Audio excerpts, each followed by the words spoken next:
You're listening live to Rightside Radio with Phil Williams. It's hard to go wrong when you're on the right side. Rightside Radio. Solid, conservative, and just plain right.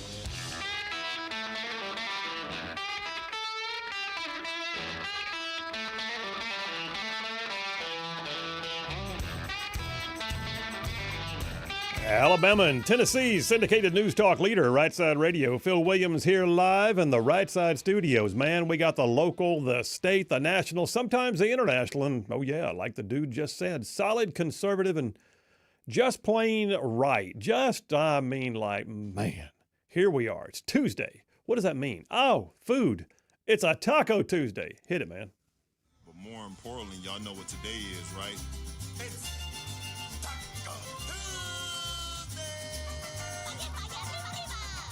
Yeah. Speedy Gonzalez says it is Taco Tuesday, and JP's pushing buttons on the board. Hey, buddy, how you doing? I'm good on this beautiful, warm Taco Tuesday. Enjoy your spring while it lasts. We're probably due for another big winter before actual The blizzard spring. of 93 came in March. It's feeling like golf weather, that's all I'm It saying. does. I mean, it's like, well, we're looking out the window at the golf course, so Yep. why not? But yeah, I mean, it's some more kind of spring out there right now. All the plants are budding. They don't know what to do. I guarantee you the dogwoods are going to pop out any time now. But we'll just take it as it comes. By the way, I had meatloaf last night. Oh, really? I actually did. It was Meatloaf Monday. Why not? You have to. I wish I had meatloaf. All right, hey, we got a great show laid on for you right now. Coming up at 2:30, right after the first break, coming up, well, bottom of the hour break, we're going to come right back and have State Auditor Andrew Sorrell on the phone, who, by the way, just announced that he is running for Secretary of State. Yes, it's that time. Y'all, candidates are beginning to declare themselves. And one of them is a friend of the show, State Auditor Andrew Sorrell, Secretary of State. We'll talk to him about all of that at 2:30. And then at 3 o'clock, Alabama Republican Party Chairman John Wall, who happens to also be the Southern Regional States Chairman, is going to be on with us to talk about all of that and more, because it's amazing how some of the names are coming together, like big name, good names, to run for governors. And I got some ideas about Alabama, too, for that matter. So we'll talk about all that with John Wall at 3 o'clock. And then I still got a triple dipper, so hit it, man. The Triple Dipper. 3 stories you've got to know. That's right, the Triple Dipper, 3 stories, 3 themes, if you will, that you got to know as we run today's show. First out the gate, the race is on. That's what I'm calling it. The race is on. So, yeah, we're going to talk with Andrew Sorrell, but then we're going to talk to John Wall. I mean, have you heard who's maybe running for governor of Alabama? How about governor of Tennessee? Have you heard who may be running for governor of Georgia? What about governor of Florida? Oh, we're going to talk about them. Those southeast states, man. We got some big names that are being speculated, and some of them are even admitting they are running for the chief executive spots for their respective states. We'll talk about that. And number 1 of the Triple Dipper, the race is on. Number 2, good enough for government work. Well, is it? I don't know. Right now, federal employees are either A, wondering what all the fuss is about and just sending an email saying, here's what I did last week, or there's a whole bunch of them having a freak out because somebody dared to ask what they did last week. We're going to talk about all of that in number 2 of the Triple Dipper, good enough for government work. Oh, my gosh. And then number 3, I've got a list of things I pulled from various news stories that are maddening. They're wrong. They're the kind of things that somebody needs to step in and fix it right now. And so that's the name of that dipper. Fix it now. And let me tell you, some of these things, if I said they were in San Francisco or wherever else, you'd go, I get it. But when you find out they're right here in your backyard in the southern states, yeah, that's kind of weird. So we're going to talk about it in number 3 of the Triple Dipper. Fix it now.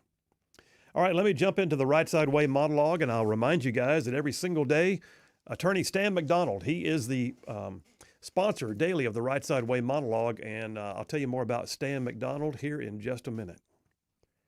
So there's a lot of talk right now about rightsizing of government.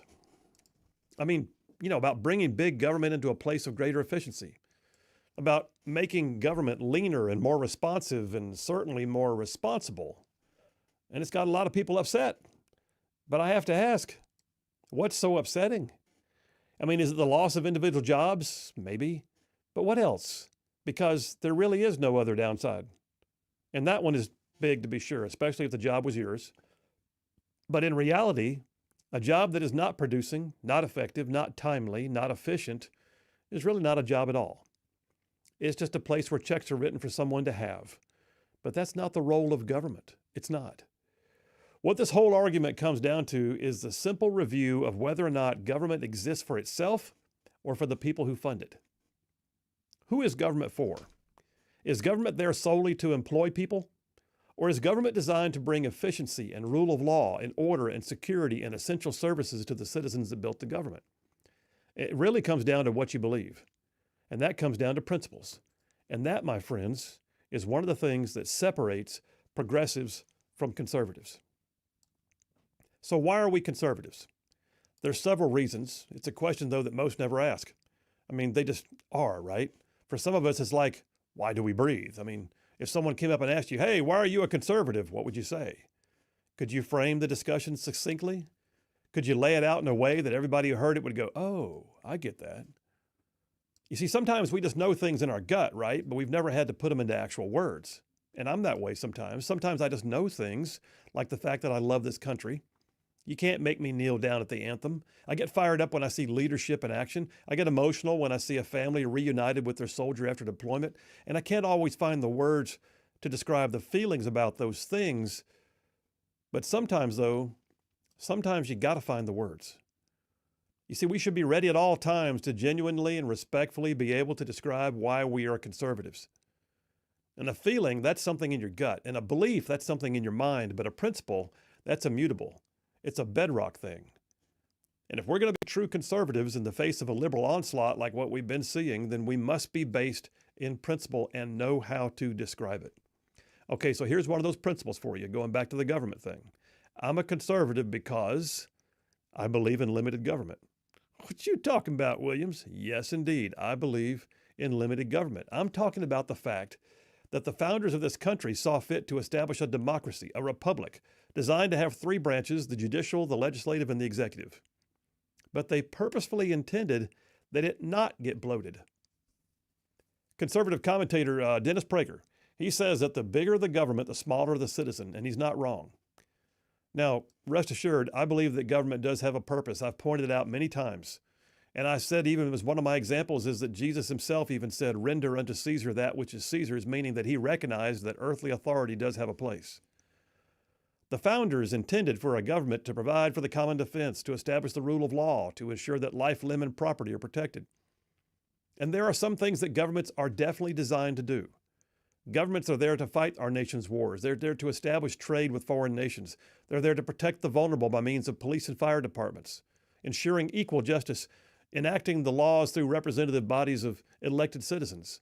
But I also believe that the value of the private citizen, the private effort, is what makes this country so great.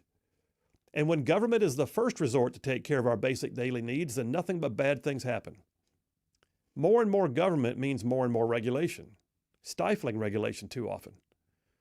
As government grows, it must justify its existence and prove to the world that life cannot exist without it, right? There's that old quote, Ronald Reagan, he once said, a government big enough to give you all that you need is a government big enough to take away all that you have. And truer words could not be spoken. When we find ourselves fully dependent on government, there is little incentive, there's little drive, there's little fulfillment. There's only expectation and a sense that we are entitled. We demand, we no longer create. We are required then to exist off the revenues that are collected by government. And for those who still try to produce, out there in the private sector, trying to thrive, trying to create, the government must have more from you, while also creating more regulations to tell you how and when and where you will provide for the government so the government can give to those entitled individuals who have chosen the government as their first resort. One of my favorite authors, he wrote a book called Spiritual Leadership. It's one that I'm actually using in a Bible study right now.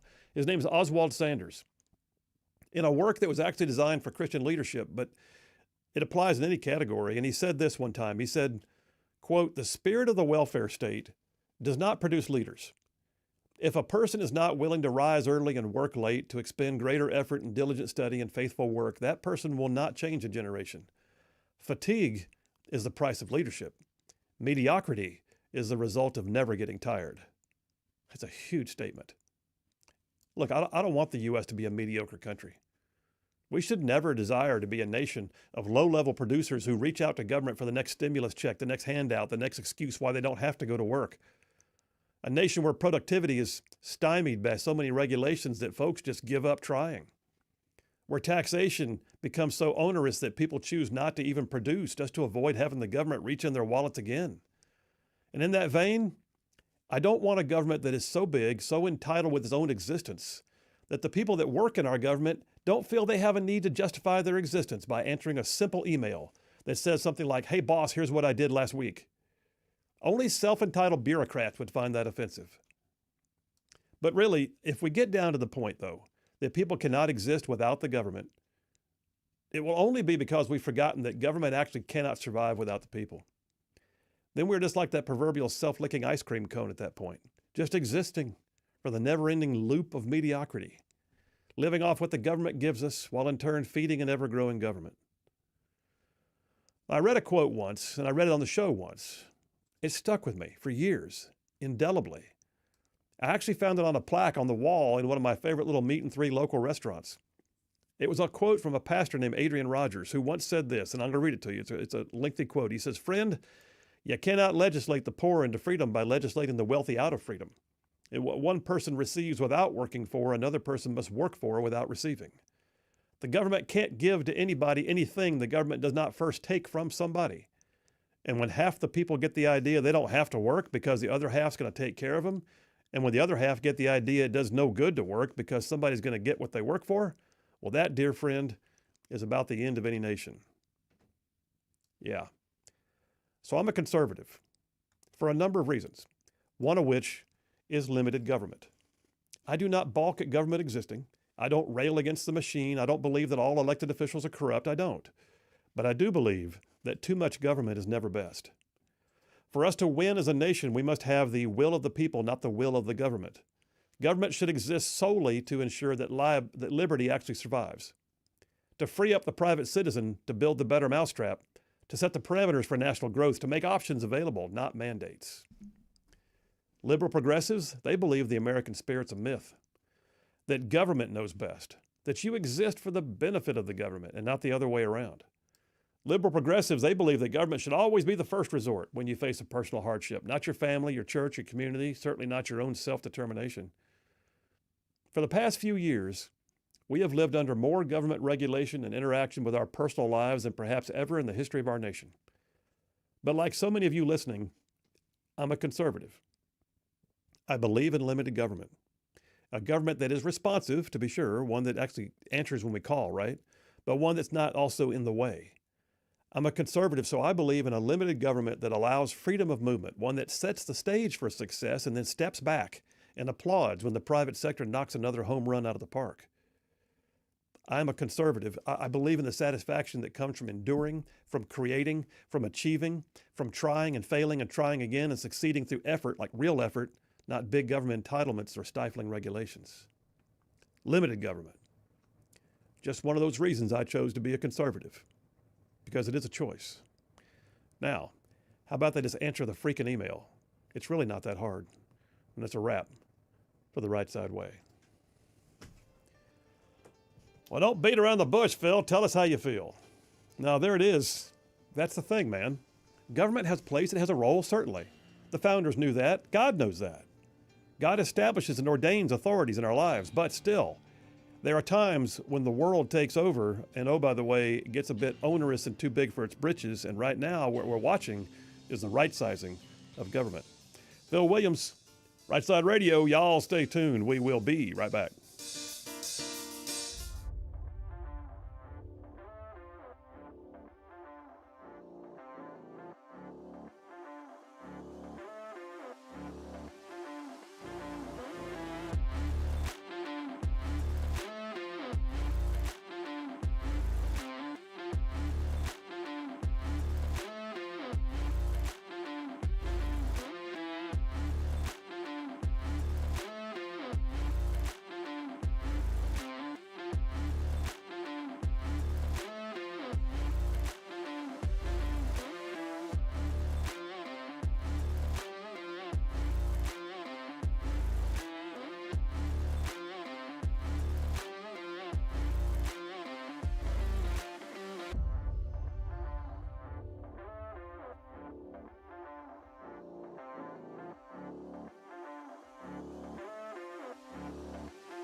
And we are back. Phil Williams, Rightside Radio. Solid conservative, just plain right. Saving the world one soundbite at a time. All right, hey, text lines are open, 833-687-4448. That's 833-68-RIGHT. What you think about the monologue? I'd love to get your feedback on that. And I got to tell you, too, that the monologue brought to you by attorney Stan McDonald. So let me just do a call out for him real quick. Attorney Stan McDonald. He's a partner at the law firm of Wilmer and Lee. I know him personally. I think the world of him. And he's a 30-year veteran in the practice of law in North Alabama.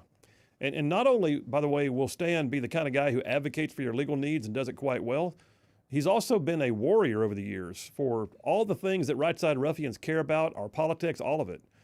So yeah, attorney Stan McDonald, he's represented his clients in literally thousands of real estate transactions over the years. He can stand up for you in local, state, and federal courts. And I like to always say, if Stan McDonald's on your side, you have no greater friend. And if he's, your adversary would also have no greater foe. So I'm going to give you his phone number so you can call him if you need a lawyer. Attorney Stan McDonald, the law firm is Wilmer and Lee. He's an America First family man. Here's his phone number, 256-479-3020. That's 256-479-3020. And, oh, by the way, tell him you heard about it on the right side. And no representation made as quality legal services be performed as greater than quality legal service performed by the lawyers. Shabam. I should say Shazam. That was satisfactory. Satisfactory. I thought yesterday was my smoothest yet. Yeah, I think that yesterday was It was like your silky best one. smooth. Yeah. It's almost like Barry White sexy. It was so good. Text lines, couple of them here. John from Huntsville, Phil, spectacular monologue. Definitely one of your best ever. Also, did you hear the price of gold has soared to over $2,900 an ounce? I did not. By the way, JP, I predict Alabama's going to lose to Mississippi State. Well, I thought Kentucky would beat Alabama too, so. By the way, did you find the gift I put on your desk? And it's in the trash. Right Oh, that was, now listen, that's just wrong. Had a little future War Eagle badge. Nope. Mindy from Morris, Alabama, who has a better attitude than you. Mindy from Morris, Alabama says, I got a cousin who got one of those emails. He was told by his supervisor not to reply until further notice. Makes no sense. As far as I know, he's continued to do his job. He's a retired first sergeant with a great work ethic. Should have nothing to worry about. Unfortunately, he's bought into all the rhetoric, and he tends to lean left. Well, I can't help his leanings, but I can tell you that the only times that people, and by the way, there have been a few departments that have said, hey, whoa, slow down on sending your emails, and I'll tell you something about that in a minute. If he's working in a classified environment or with sensitive information or with personnel data, then what they've been saying is don't send anything that you don't want read, all right? You can put the glossy. And you know what this really is?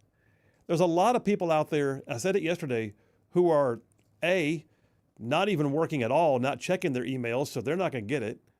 B, they're really doing nothing on the job. They're just sitting around collecting a paycheck.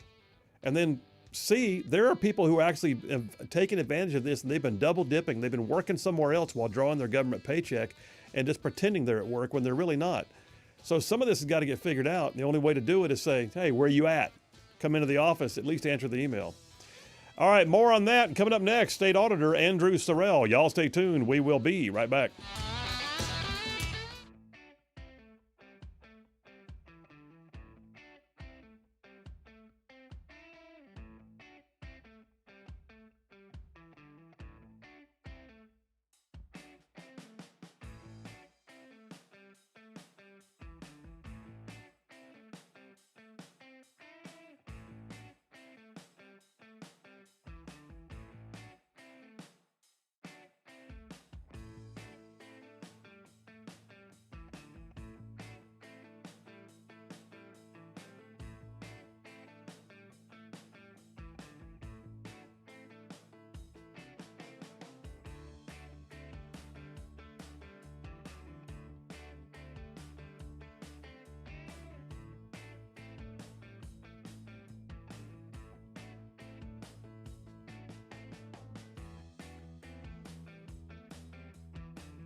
Hey, all you Rightside ruffians out there, you are listening to Rightside Radio, solid conservative, just plain right.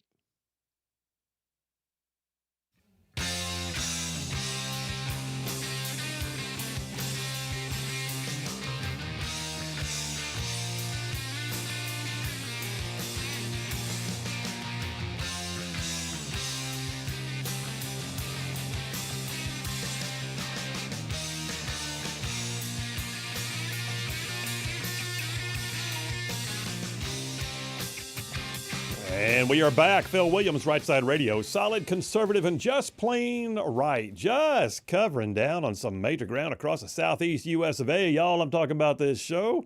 Goes from Huntsville back on over to Chattanooga, from Tuscaloosa back on over to Gadsden. I'm talking about all the way down to that prettiest little town on the plains called Auburn. And yes, even big old patches of Georgia and Mississippi thrown in just for good measure. All right, hey, we're going to the phones. So somebody who has been on the show multiple times, Andrew Sorrell, he started off his elected career in the Alabama State House just a few years ago.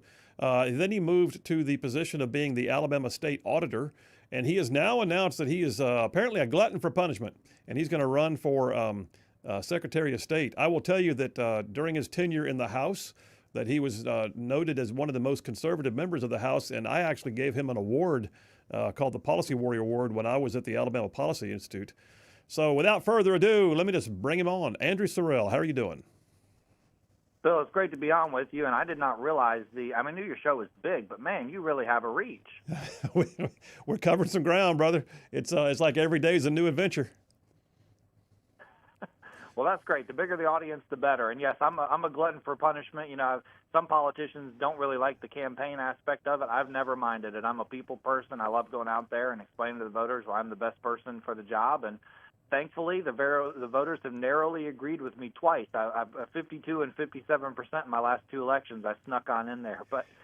Anyway, happy to be serving. Well, you know what they say is a win's a win, brother. You're in. Hey, so your time during the State House, you sort of made your bones as the guy who wasn't going to play around with budgets that weren't reconciling, with pork spending, with things that did not need to be a part of the appropriations process, and we gave you an award for that at API. And then you went to the auditor's job. Talk to us a little bit about where you've been, and then let's move you towards this announcement about Secretary of State. Yeah, sure thing. So when I announced for State House back in 2017, I decided to run for one reason. I wanted to pass constitutional carry in Alabama. I thought it was ridiculous that you had to purchase your right to carry a pistol with you, either concealed on your person or in your vehicle. You had to purchase a permit in order to do that. Clearly unconstitutional.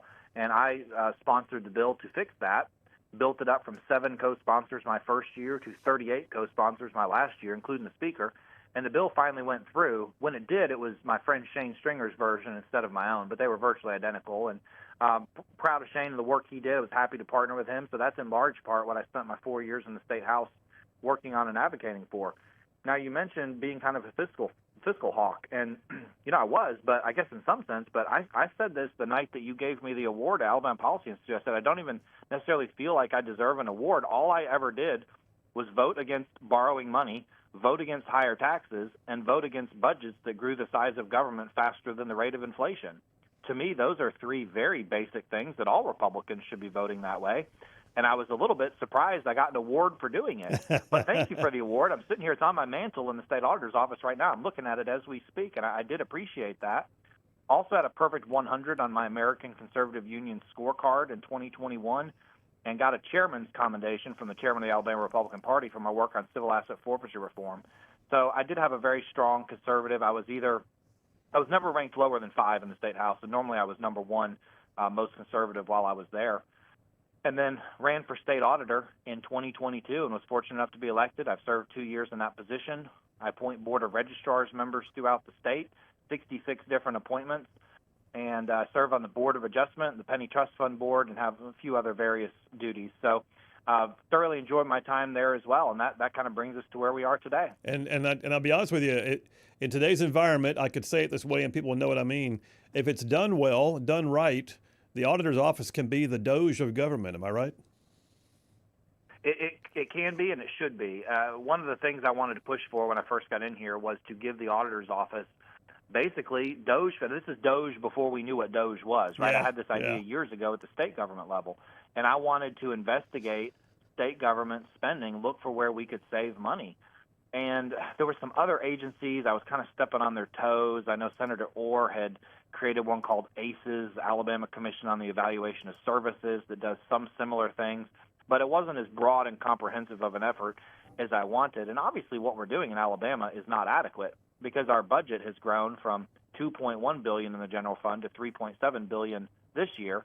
And that's just since I was in the legislature. Well, good night. I didn't get there till 2019 was my first session. And the Education Trust Fund budget also is exploding. Many years it's going up double-digit growth.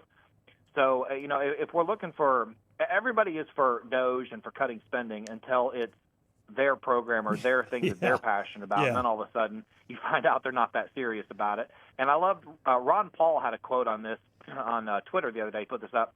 And he said, if Doge does its job right, then people on both sides of the aisle will be complaining about it. Like politicians on both sides will complain about the cuts. Right now it's just the Democrats whining about getting cut. He said they obviously haven't cut enough because none of the Republicans are whining yet. Well, I think this is a sort of a dynamic that you can take with you into any office, because streamlining government and efficiency is something that you've been championing, and I know that personally for a number of years. And by the way, just even the way you name your kids tells me that you've got a heart for good government. So I won't say them out loud because they're your kids, and I won't say it on the air. But I love that the names of your beautiful children you give them. They're basically what I would call patriotic names, if you know what I'm saying. But let me ask you this: you've made an announcement now. You want to run for Secretary of State. Why? And what are you going to do that hadn't already been done? Well, the why is very easy. I'm running for Secretary of State because I care about election integrity. And I think great strides have been made under previous administrations and the current administration, but I want to finish the job. So Alabama has great elections. We vote in person, we vote on Election Day with a photo ID on a paper ballot. Yep. So our elections are really good, but they aren't perfect, and I won't stop working until they are.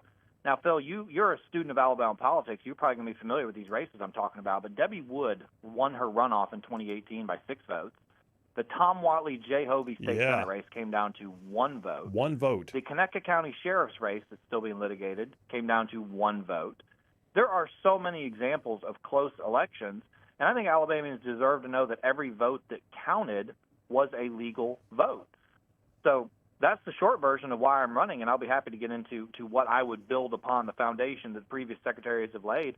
What else can we do? Because right now we are ranked number 2 in elections by Heritage. If you go look at the Heritage scorecard, Tennessee is ahead of us. We're tied with Georgia and Florida for number 2.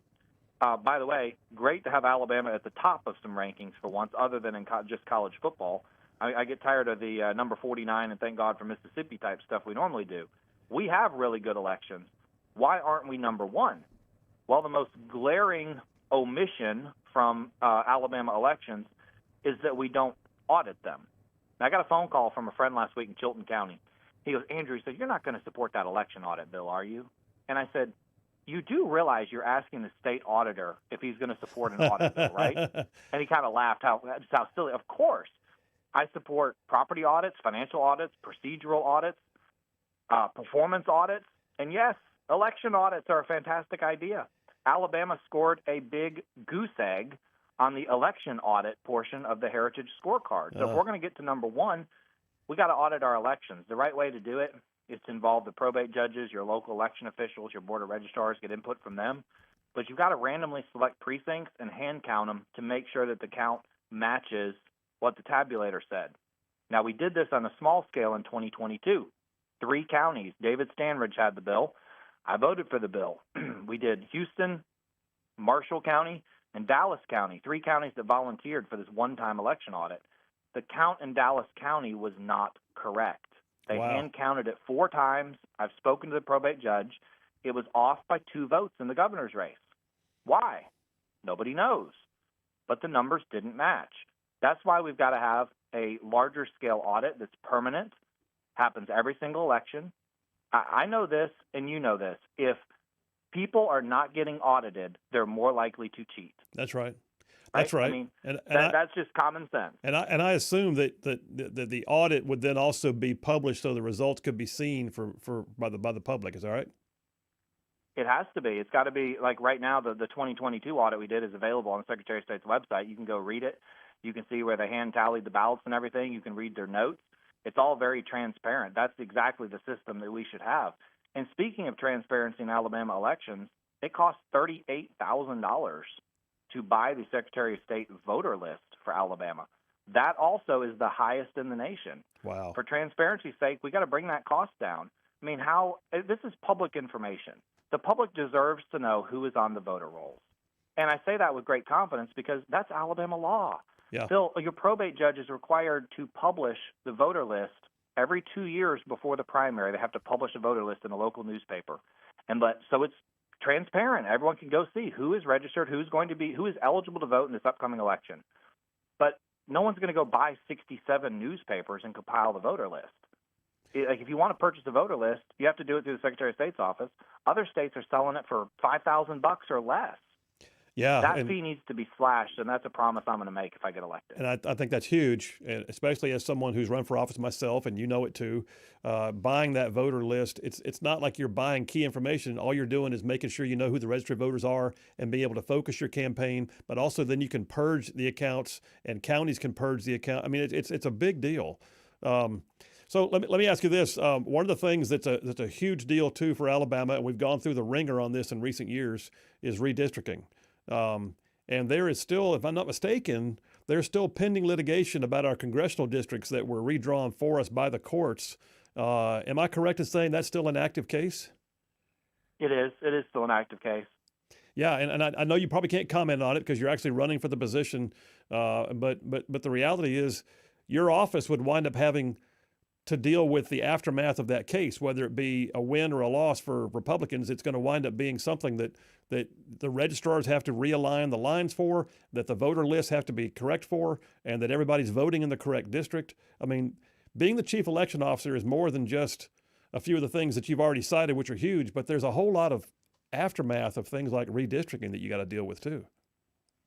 If you do your job right, if you do your job right as Secretary of State, you are going to be sued. John Merrill was sued 28 times, and he won all 28 of them, by the way. Wes Allen told me he'd been sued 9 times. Now, I feel like a slacker because I've only been sued twice as state auditor, so I need to up my game or something. But on a serious note, like if you do your job right, you're going to be sued a lot. You're going to end up in lawsuits, and thankfully you have the Attorney General to help you in these situations. But there's going to be redistricting lawsuits. And on the topic of redistricting, if I were fortunate enough to be elected and be reelected in 2030, we would be going through another redistricting cycle. And there's some things we can do better. We've got to get this GIS software so all the counties are using it to redraw district lines. It's so much more accurate and precise than the old, put a paper map out on a big desk and draw the district out kind of nonsense.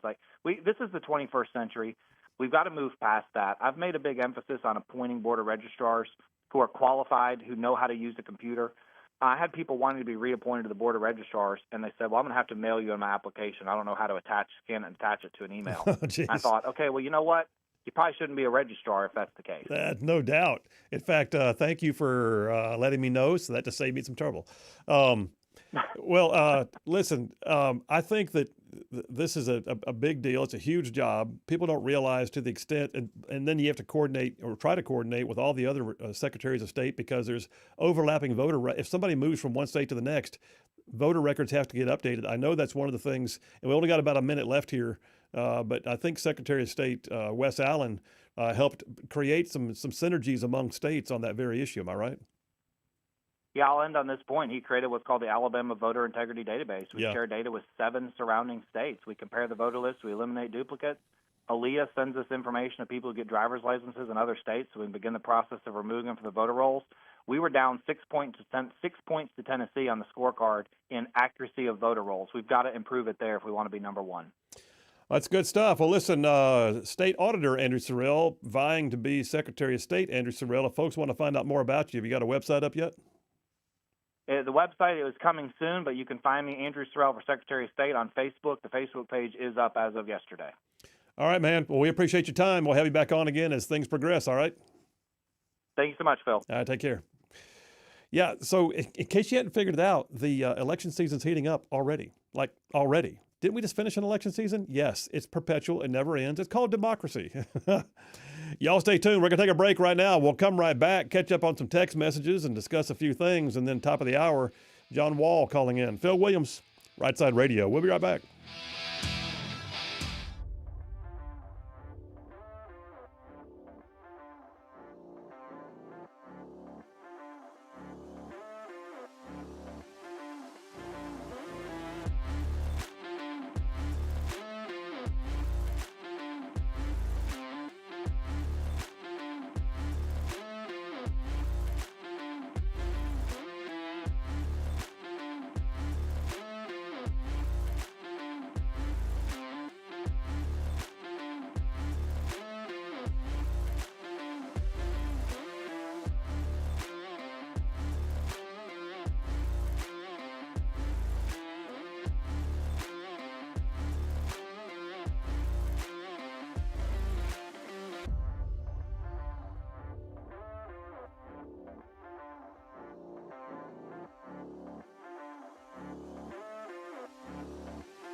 And just plain right. Just, I mean, like, man, making common sense like a superpower. So I'm going to give you a few things to think about. Coming up top of the hour, we're going to come back with Chairman John Wall of the Alabama Republican Party, who, by the way, has his finger on the pulse of the larger, broader audience of Republican parties because he is the chairman of the Southeastern region. So he sees all of the Tennessee, Georgia, Florida, Carolinas, Mississippi, I think, and maybe Arkansas, all in his under his purview as a chairman. Just so as you know, we are definitely in it, y'all. We is in it. We is in the election season already. How can this be, Phil? Well, so the bottom line is you're allowed to declare by law, depending upon your state, you're allowed to declare yourself a candidate. You cannot raise money until you are 1 year from the primary. So what's happening right now is, like, for instance, Andrew Sorrell was on a moment ago. He's trying to clear the field by announcing early. And he's got some statewide name ID. He's not super well known because auditor is not a big sexy position, but people know who he is, generally speaking. So he's going to have more name ID than maybe somebody who just kind of steps in off the street to try and run. So by announcing now, what he's trying to do is clear the playing field. Hopefully everybody will go, Sorrell's already out there. I'm not going to do it. But he can't do official fundraising until 1 year from the primary, which I believe is May. So there's that. And then on top of it, you've got other states doing the same. And one of the big deals right now is who's going to run for governor, because almost all of these governors are coming up. Ivey is term limited. Bill Lee in Tennessee is term limited. Kemp over in Georgia is term limited. DeSantis down in Florida is term limited. So who's going to run for governor of the state? I mean, you can see right now how big a deal it was to have the right governor during COVID, right? You can see what it was like to have the right governor during the woke years of the Biden administration, trying to resist things along the way. So right now in Alabama, the two lead names to run for governor are Tommy Tuberville and Will Ainsworth. Ainsworth, of course, being the lieutenant governor right now, and Tuberville being our U.S. senator, one of our U.S. senators from Alabama. So right now, top two names, and people are speculating, what's he going to do? What's he going to do? Tuberville has huge name ID. Ainsworth is pretty good in terms of name ID. Both of them personally have a lot of money. They can finance their own races if they had to, but it's a multi-million-dollar race to run for governor. Like, if I was going to run for governor, don't even talk to me until we can say we can put $1 million in the bank just to get us going, because if it's a contested race, it's going to be big. That being said, Tuberville and Ainsworth are your two biggest names here. What about up in Tennessee? Well, got an interesting dynamic. I pulled this off of Knox News, Dateline, just a couple weeks ago. Right now, both U.S. senators from Tennessee are speculating to be running for governor because Bill Lee, again, is not going to be there. That's Senator Marsha Blackburn and then Senator Haggerty. Both of them are good, solid conservatives. Blackburn is 72 years old. Haggerty is 65. Both of them have been very capable in the Senate. And I haven't even begun to talk about what's happening with DeSantis down in Florida. All that to say, the races are on. Coming up next, we'll have John Wall, chairman of the Alabama Republican Party. We'll be right back.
You're listening live to Rightside Radio with Phil Williams.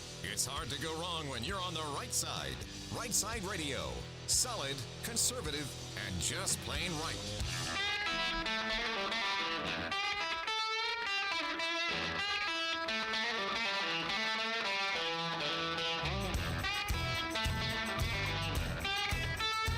Alabama and Tennessee's syndicated news talk leader, Rightside Radio. Phil Williams here live in the Rightside studios. Man, we got the local, the state, the national, sometimes the international, and oh yeah, like the dude just said, solid, conservative, and just plain right. Well, welcome to hour number 2 on a Taco Tuesday, and we are wasting no time. I tell you, I don't know where the first hour went, but that's what happens when you have fun.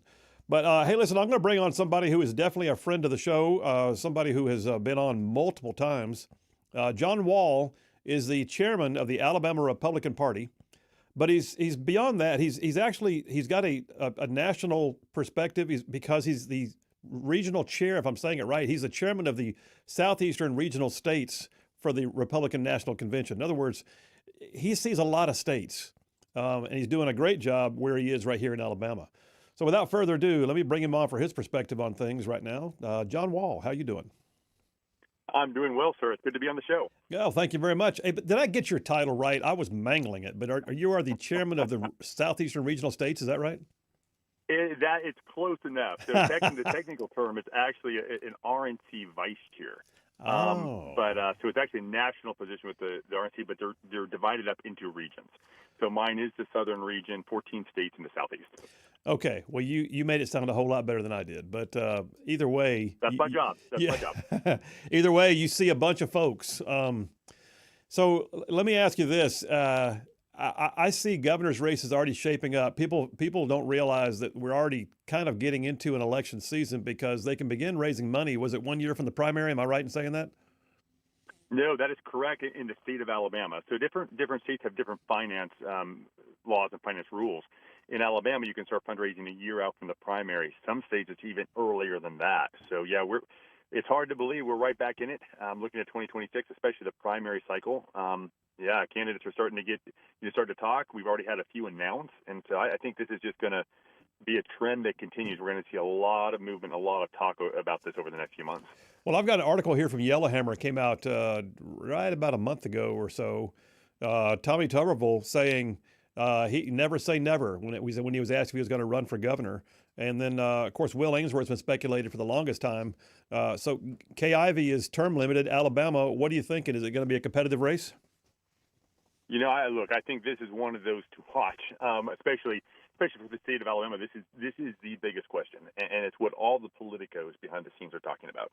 Is Senator Tuberville actually going to pull the trigger and run, instead of running for re-election, run for governor of Alabama? And it's an intriguing prospect because this is actually not an off cycle for him. So if he chooses to run for governor, that leaves the open Senate seat, right? Which is very unusual to see this. But look, this continues a trend.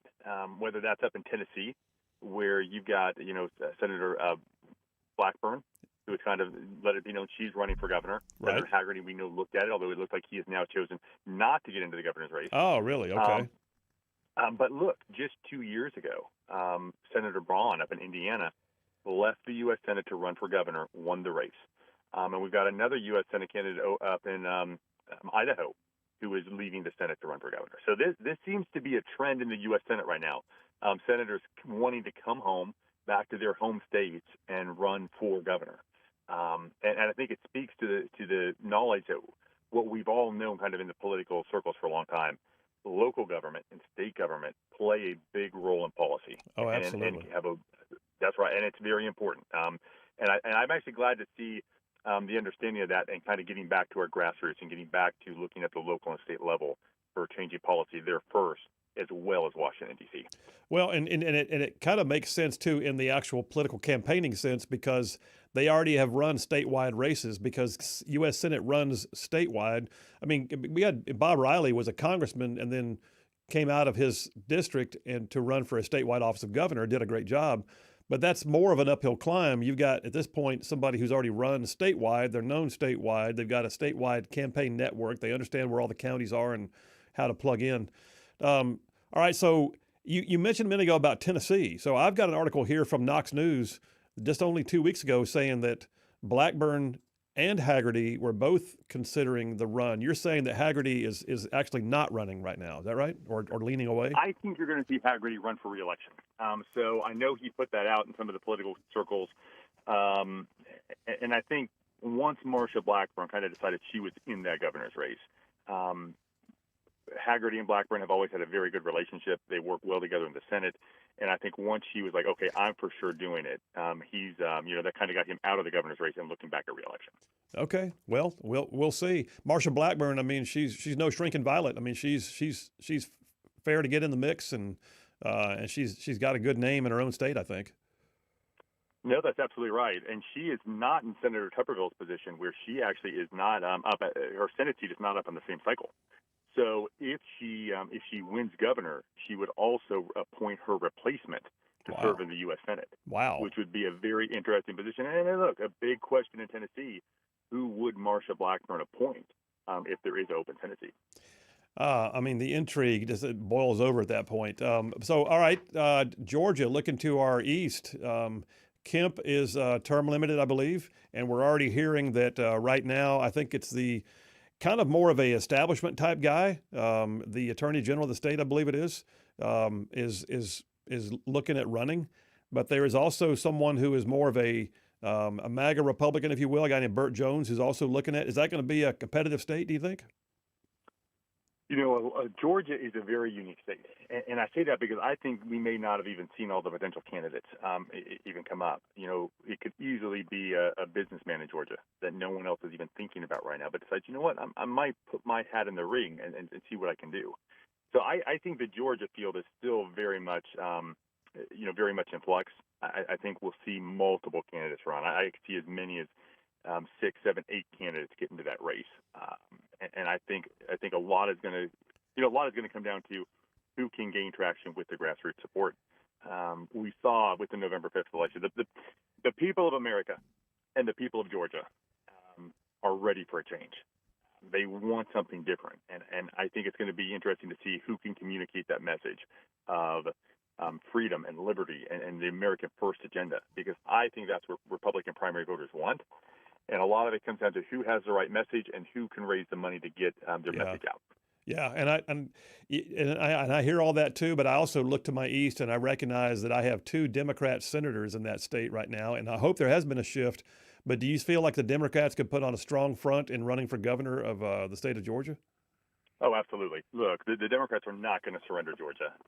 We know it. It's interesting you bring up the Senate seat too. I mean, look, there's going to be a Senate seat. Not an open one, an incumbent Democrat. But I expect Republicans to put up a strong challenger there, and my goal would be to see Georgia be another state we can flip and put in the Republican column where it should be. Look, whatever you think about Brian Kemp won the state by 8 points, and that really showed like Georgia is a Republican state. We've had a couple bad years there, but it's time to get it back and get it safely in the red category. Outstanding.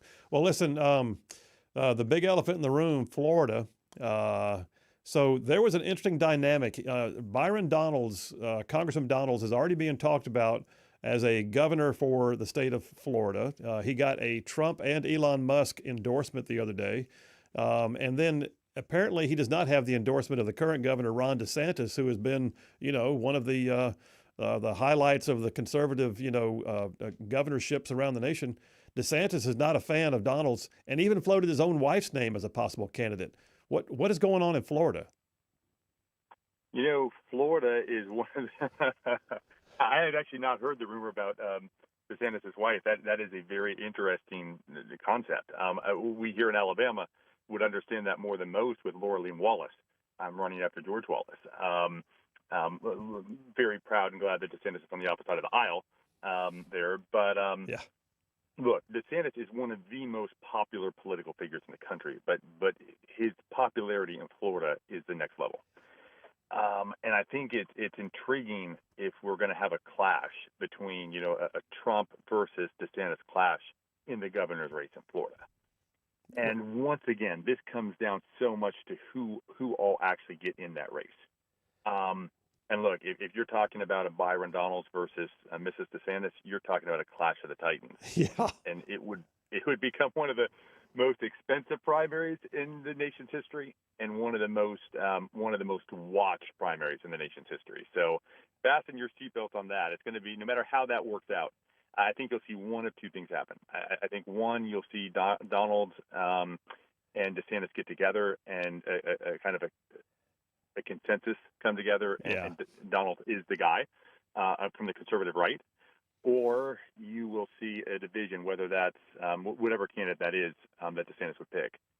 It's going to be an intriguing process. But I think we'll probably know whether peace can be made. If I'm Byron Donalds, I'm approaching DeSantis right now. I'm saying, okay, look, can we find a way to get together? Yeah. What can I do to make you comfortable, right? Yeah, they need to find a kumbaya. Absolutely. That's right. I think if that can happen, we'll see that in the next couple months. If not, fasten your seatbelt. It's going to be a bumpy ride in Florida. Well, listen, about a minute and a half left. This is going to be a big season for governors' races, I think, because people have the wind at their backs right now to join in the momentum that's being garnered from the national level with the Trump administration and all. But one thing that I have noticed, my audience is pretty large, and one thing that the feedback that I get over and over again is that in Alabama especially, people are ready for a governor who is very game on, who is in front of the issues, who leads openly and vocally, and who sort of gets out in front on their behalf. And so your perspective on that real quick before we go. Well, I am 100% in agreement with people on that. It is time. Alabama has so much potential. Yeah. And when you think about what state in the country it should be the bellwether of the Republican Party, I know I'm partial. I'm from Alabama, but I believe it's Alabama. We have the people. We have a great state. We have the policies. We have the supermajorities, and it's time that we started leading.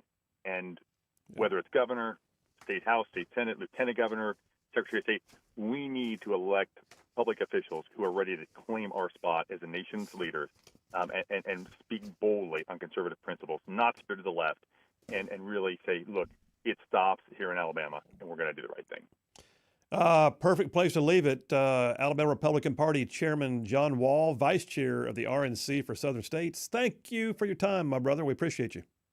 Hey, always good to be on the show. I look forward to being back. All right, we'll talk to you soon. All right, we're taking a break. I ran along to try and get that last little bit in there. But yeah, listen, that's the thing. I think Alabama, listen, with everything going on in our southern cities with the ports expanding, and in the north with the Redstone Arsenal and what's happening with Space Command and the FBI being added to it, and industry base, and the fact that we have one of the best climates for business, and we are the center of gravity when it comes to the SEC for sports and all of it. How about we have a governor that is like game on, in the public eye, leading the state forward? I love it. Phil Williams, Rightside Radio. Y'all stay tuned. We'll be right back.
And we are back. Phil Williams, Rightside Radio. Solid conservative, just plain right. Just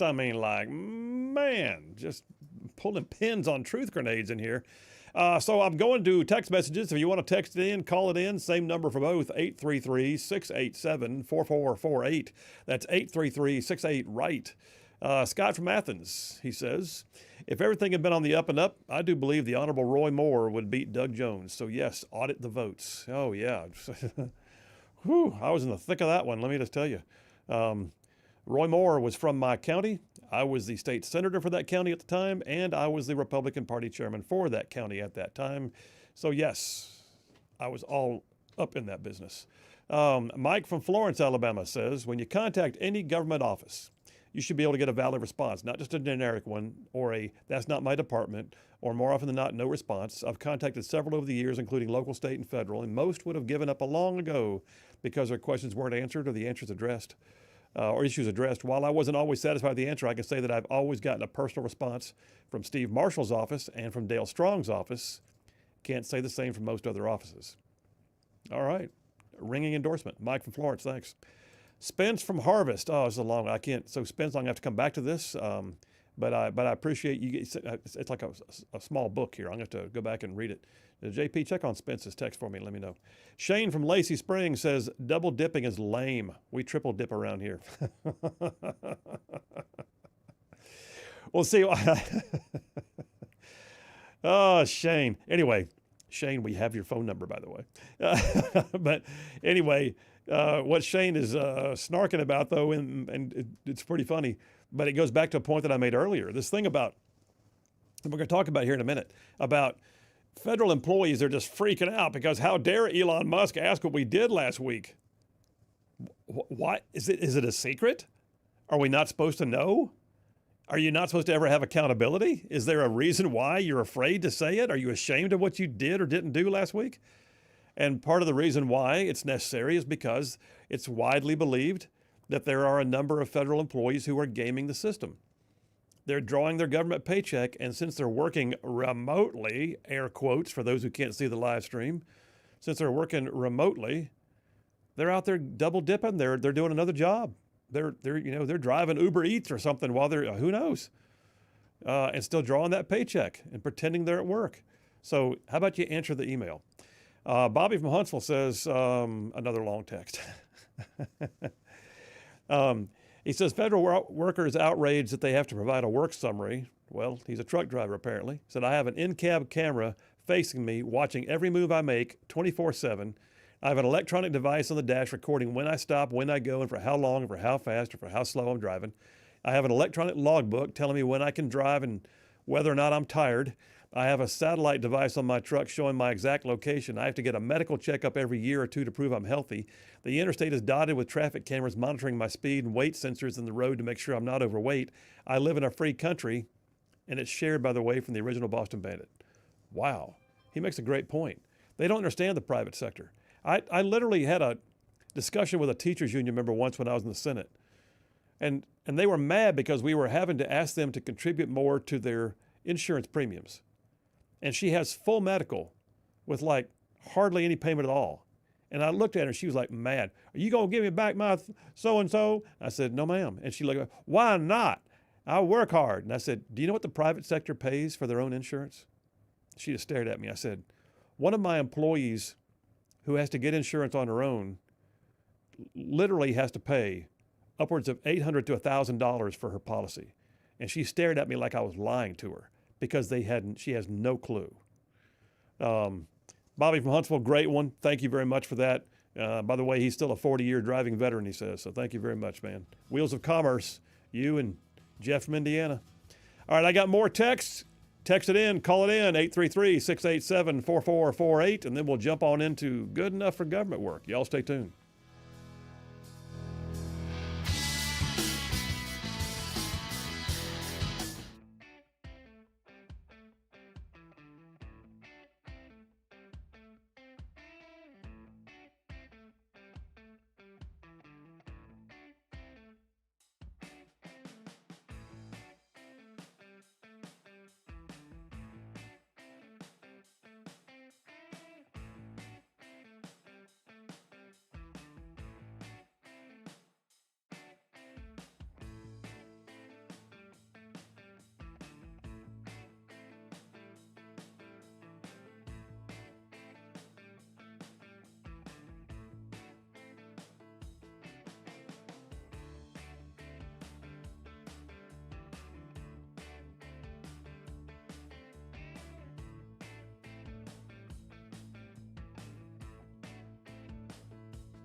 Hey, all you Rightside ruffians out there, you are listening to Rightside Radio, solid conservative, just plain right.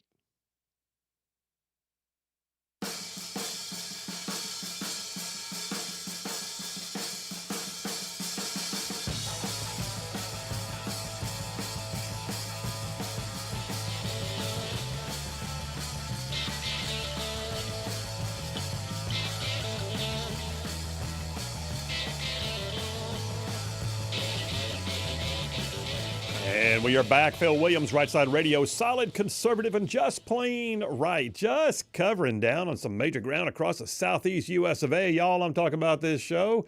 Goes from Huntsville back on over to Chattanooga. I'm talking about from Tuscaloosa back on over to Gadsden. I mean all the way down to that prettiest little town on the plains called Auburn. And yeah, even big old patches of Georgia and Mississippi thrown in just for good measure. All right. Hey, listen, I got some more text messages. I want to keep those caught up because y'all are awesome. And I want to make sure I honor the fact that this audience participates in this show on a regular basis. So going way back to the beginning of the show, Allie Mathens said, as regards to my monologue, she goes, I'm a conservative because I was once seduced and completely overtaken by Marxism. And I spent the last half century recovering from my folly and delusion. You are indeed a recovering individual, my friend, but you are living the good life, and we appreciate you. Bruce from Springville says, the main problem with our government, it's forgotten that it's to serve the people. It thinks that people should serve it. Yes, indeed.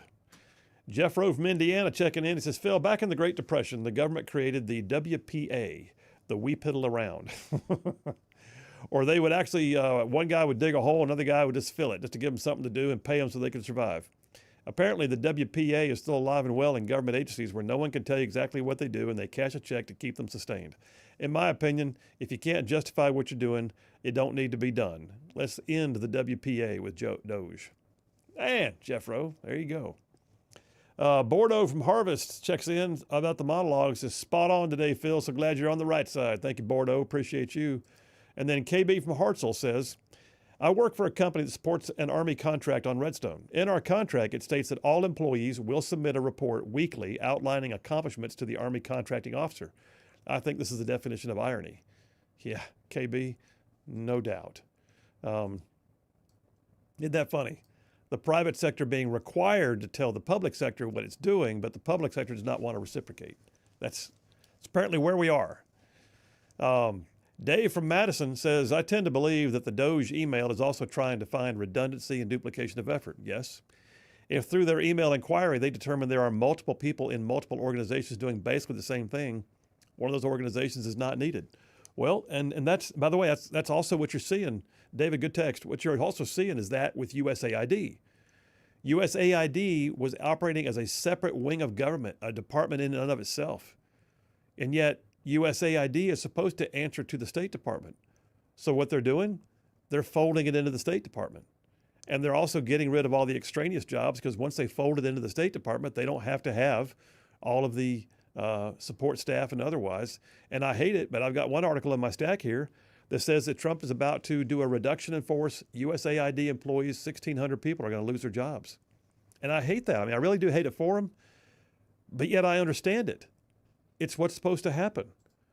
I mean, look, when Elon Musk bought Twitter, he didn't keep everybody. And Twitter's running like a well-oiled machine right now. X, I mean. Dwight B. from Tanner says, actually says Dwight from Athens, said, I'm not aware of any federal employees that I know don't have a problem to report their weekly SIG acts, just being told differently by different chains of command. And that's true too, Dwight. One of the things we are seeing is there's been some confusion. I don't think this was very artfully done. Let's put it that way. In fact, I've got one article that I'll go ahead and tell you about. It's right now. It's brand spanking new on Fox News. Came up just in the last little bit. The title of it is "Frustration at Elon Musk Spills Over After a Closed-Door House GOP Meeting." So what happened was the Republican caucus in the House in D.C. apparently had a caucus meeting. Someone leaked out from the meeting that there was a great deal of frustration with the way this is going down. I guarantee their phones are blowing up. That's what's happening. Their phones are blowing up. Constituents are calling in upset, unsure. What do I do? Am I going to lose my job? And they're saying, basically, the Republicans, if I summarize this article, are saying, We get the Doge thing. We love the Doge thing. We love Elon. But he can't just do this and we find out about it after the fact. He said, we kind of got to get a heads up here. And then they also pointed out that the Office of Personnel Management, and I've got another article on that, came out and said, hey, okay, a little clarity here.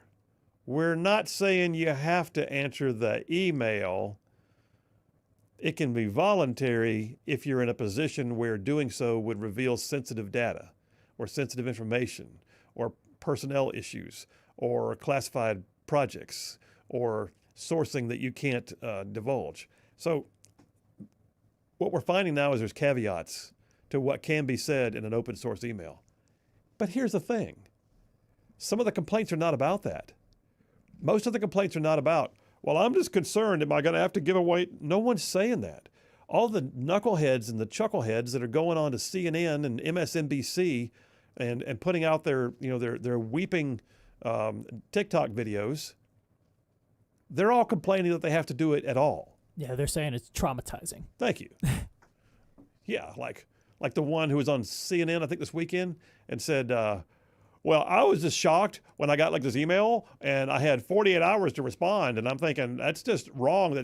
48 hours to do an email? Just do it. I think that same lady said she was, quote, infuriated. It's like, she did. Like, what? And I looked at her and thought, you've never been infuriated in a day of your life. But like I said, I think this is an aspect of government that if it can mirror the private sector, I think it would make government much better, because we saw how much better Twitter got when it became X, and Elon went in and gutted the place and made it actually now, I think, still the #1 news resource worldwide. It's like if the public sector can mirror what the private sector does in areas like that, I think you'll see government become a lot better. But they don't really care about better. They just care about, filling a position, getting money. Yeah. JT Lacey Springs says, Doge, here you go. And he sends me a picture. There's somebody digging a hole, and there's like 1, 2, 3, 4, 5, 6, 7. There's 9 guys standing around watching the person dig the hole.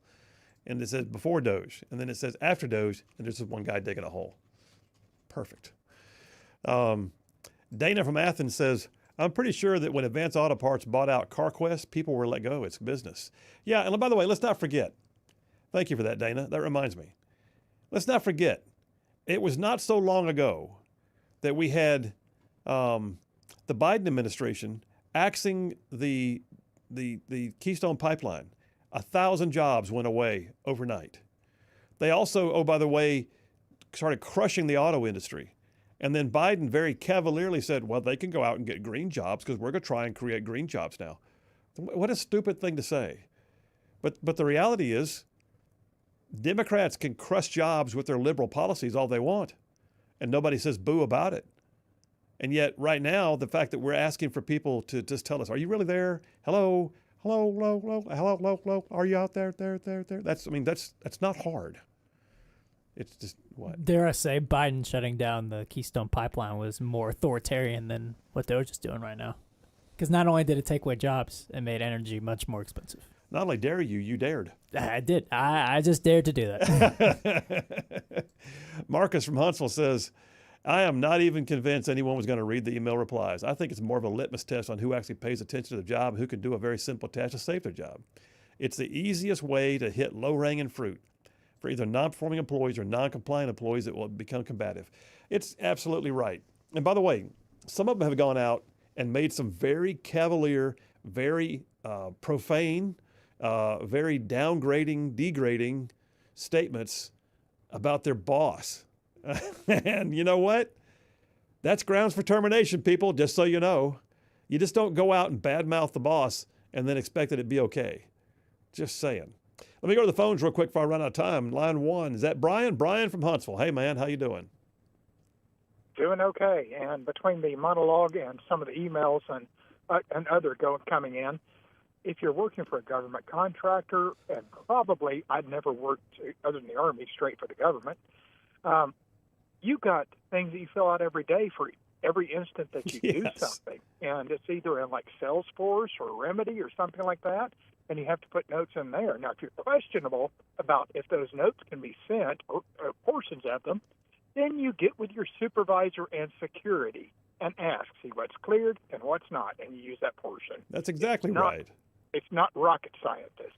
I once had to let an employee go, and it's happened more than once, but I once had to let an employee go, and this particular reason was because it was job performance, but also because I had been asking for a report on certain things this person was supposed to have been generating, and the report was part of her job description, and when it couldn't be produced, well, guess what? She went away, and that's all there is to it. Thanks, Brian. Appreciate you, man. Hey. Hey, 3 quick more text messages. Chris from Sterrett, Alabama says, anyone with a clearance who's worth their weight would know how to draft an email saying what they do without divulging sensitive information. It's not that difficult, people. I agree, man. I've had a TSSCI, worked on SAP programs in a skiff, and you know how to say what you do without saying what you do. It's just part of the job. I mean, how many times have you come home from work with that kind of job? What'd you do at work today, honey? Well, I did a thing. And you can't talk about the thing, but there's a thing that you can put on paper, and you know you can. I got, let me, should I read it or not? What? I mean, if you want to. I just wanted to caution you before. Oh, I see. Marshall from Dubai says, hey, Phil, these federal employees are traumatized over having to send an email about what they did the previous week. Was traumatized. I'll leave it there, Marshall. Thank you very much. But he says, keep up the good work. Thanks, Marshall. Marshall from Dubai.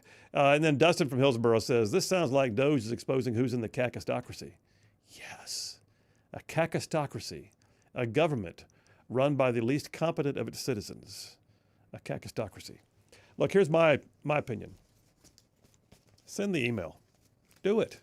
You know what? Send the email. You can do it generally. You don't have to do anything big. You don't have to do anything revealing. Nothing that has to be, you can keep it general. You can just, and basically, here's the thing. Either A, you're mad because you just don't want to answer to anybody. Or B, you're mad because you just don't want to answer to anybody related to Trump. Or C, you're mad because you know you haven't been doing anything and you don't want somebody to find out. Or D, you're just going to answer the email because it's fine. And ain't nobody going to call you on the carpet for what you wrote. They're just going to want to know you're really there. That's the thing. Wouldn't you want to know that they're really there? I mean, if listen, I've had people, like during COVID especially, I've had people that worked from home more than they worked at the office. And I was fine for that. With that, it was exigent circumstances. It was a very difficult time.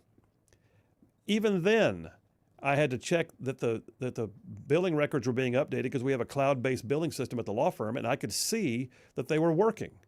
And so it was okay. But guess what?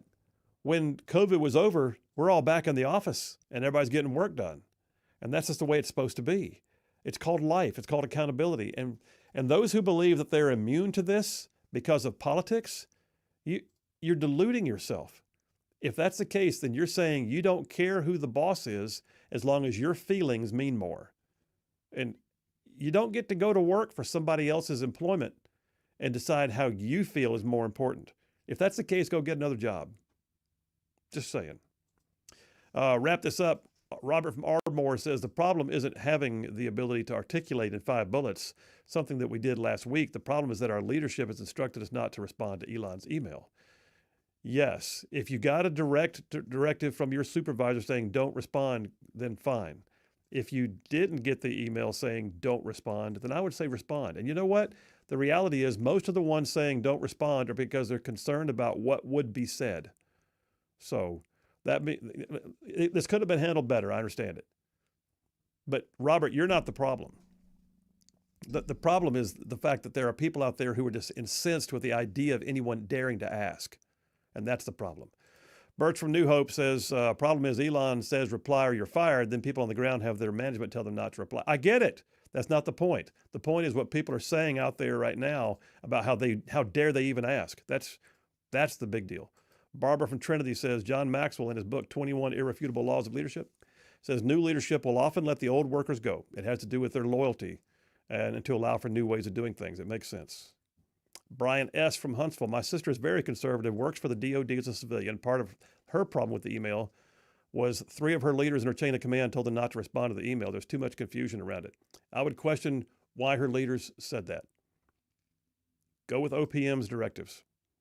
Either fill out the email or use the time to put out the job application, says Brian from Huntsville. Then Dwight B. from Athens, as we go to the break, says, so we're supposed to be insubordinate to DOD chain of command or the OPM? Ask for clarity, brother. Listen, ask for clarity. It's not rocket science. And people are making it rocket science. Phil Williams, Rightside Radio. Y'all stay tuned. Right back.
And we are back. Phil Williams, Rightside Radio. Solid conservative, just plain right.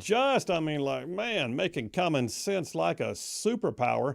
The text lines are blowing up. Apparently some of y'all care about this topic. Listen, the bottom line is this. If your boss tells you to do something, you might want to consider doing it. If your intermediate boss says don't do it, then ask your intermediate boss for clarity as to why that matters to them more than it matters to the big boss. But here's the thing. Red from Tony, Alabama just texted in and said, if your CEO emailed you and your manager told you not to respond, you should probably respond. And I'd agree with that. I got a caller from somebody who doesn't want to reply to the email. He wants to be called Rocky Top from North Alabama. All right, that's a mixed. All right, so Rocky Top from North Alabama. Welcome to Rightside Radio. Hi, Phil. Thanks for having me. Hey, Yeah. So here's the issue I have with the dumb email that was sent out. Okay. Number one, in March of 2020, when nobody else was doing anything but hiding in their homes, Right. DOD employees were going to the office to make sure that really bad things weren't going to happen to the country. Okay. We were making sure that things were going on while everybody else was hiding out. Then turn around and our president, who handed over national security and health to Fauci, he leaves, gets unelected, and the new guy comes in and he forces us to get the vaccine. So now he's back in office and he's showing us again how he doesn't know how things work. DOD passes audits for time cards. That is the one thing we are really good at. And so to make the statement that somebody dead working from DOD is still getting a paycheck, that's just asinine. But they have no idea what's going on. All right. And so to make that as part of the justification for why you need to send an email back to them, hey, by the way, OPM has How lost about my this? personal How information. about take a breath? How about this, Rocky Top? How about the fact that this is also a question of accountability? I got less than a minute here. Is also a question of accountability. If it's your boss, it doesn't matter whether you like your boss or not. It doesn't matter whether your boss is saying something you think is prescient and timely or is just ungodly. If it's your boss, Then my you boss actually have should to know respond. that he needs to go to Congress and he needs to change No, laws, your boss which does is not what have to. is missing out of us. You're an Yes, employee. he absolutely You're an does. employee of the There's this thing DOD called- that has nothing to do with going to Congress. It has nothing at all to do with going to Congress. So That- classified or unclassified. the chief executive of the nation, is classified. the commander in chief Controlled of the unclassified DOD information. is the Do you know commander what in that chief is? of the DOD. Yes, Listen, I've got and a if higher you were- clearance than perhaps you've ever worked with, but the reality is that if the boss says do something, that's actually the overriding factor here. The question of whether you want to respond is not about your personal feelings or whether you think it's stupid and you don't like what he did in 2020. The question is he your boss? That's all that matters. So Phil, that's funny. So controlled unclassified information. No. There are laws about transmitting it over. No one's over- asking you to and there are transmit rules about classified them, too. information. That's an asinine thing to say. You know for a fact that no one's asking you to put classified information into a non-secure email. NIPRNet is not where you put that stuff. But you can certainly say with generalities, hey, I did a few things like this and I worked on several projects and I'm here and I'm alive and I'm thankful for my job. Got to go. Phil Williams, Rightside Radio. Man, I wish I had more time with that one. We'll be right back.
You're listening live to Rightside Radio with Phil Williams. It's hard to go wrong when you're on the right side. Rightside Radio. Solid, conservative, and just plain right.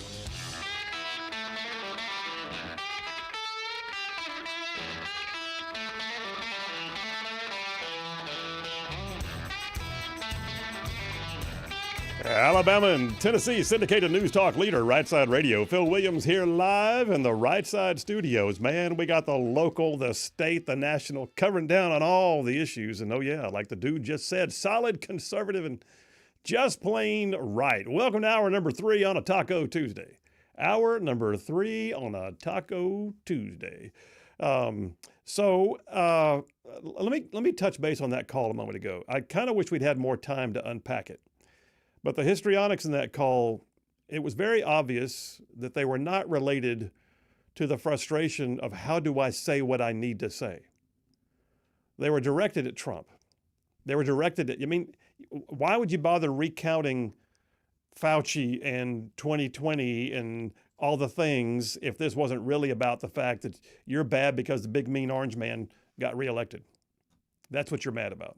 Let's be honest. That being said, he also didn't take it very well when I said, it doesn't matter whether you like him. If he's your boss, he's still your boss.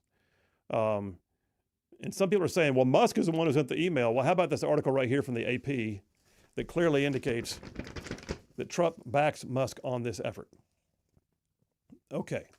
But folks, we're getting interim, we're confused now. And then he went into the whole thing about, but I work for the DOD and I can't give away classified information. What a stupid thing to say.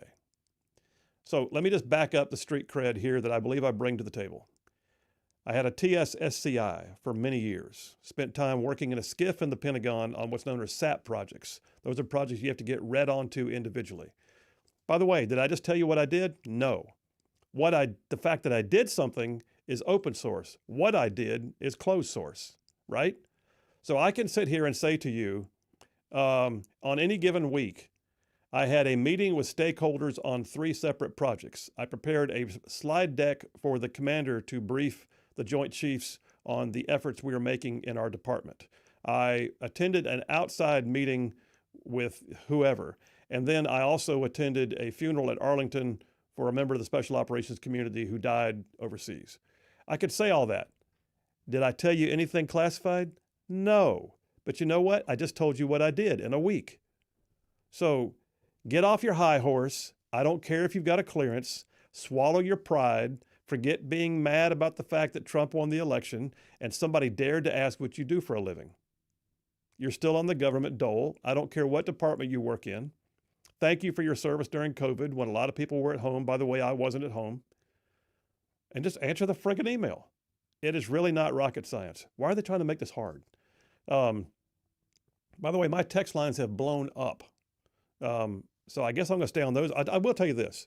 Yes, I'm aware that federal agencies right now some of them are telling their folks, don't answer. Okay. I've got people who texted me on my phone earlier who work out at Redstone who were saying, we're being told not to answer. Okay. Here's a suggestion.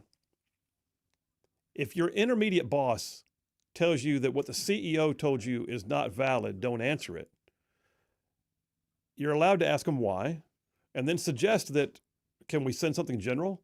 If they tell you absolutely not, I might just send an email saying, just making you aware I was told not to answer. You may find that you've got the guy who just called in a minute ago as your boss, so who's just mad because it's Trump. Then again, maybe it's a clear directive. I will say this: I've got, like, for instance, where's that article here? Hang on a second. I've got one. Health and Human Services.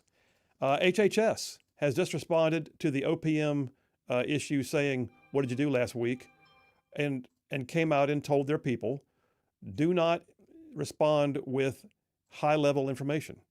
Keep your responses at a high level of generality. Protect sensitive data, information that could identify others in the agency or information that could identify specific grants or contracts." Yes, how about that? Here's an idea. Use the generalities answer. HHS is telling its people, you can respond, but do so in a way that makes good sense.